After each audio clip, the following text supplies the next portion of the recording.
శ్రీకృష్ణ ఒకటే చెప్తున్నా, ఇక్కడ దయ, కరుణ, కనికరము, జాలి అనే ఏమీ లేకుండా నా సొంత మనుషులను చంపి అదేవిధంగా ఆ రక్తం మీద నడిచి ఎటువంటి మమతానురాగం లేకుండా, ఎటువంటి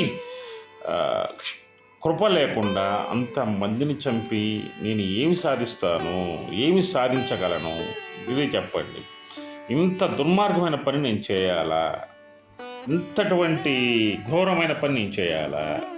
ఇంత ఘోరాతి ఘోరమైన పనిని నా అన్నదమ్ములను చంపి రక్తంలో నడిచి నేను నేర్చుకున్న విద్య అంతా కూడా నా వారిని చంపడానికేనా? నేను నేర్చుకున్న దివ్యాస్త్రాలు నా వారిని చంపడానికేనా? నేను నేర్చుకున్నటువంటి యుద్ధ విద్యలను కూడా నా స్వబంధువులను చంపడానిక? ఈ స్వబంధువులను చంపి ఆ రక్తము భోజనం చేసి నేను ఏమి సుఖపడతాను?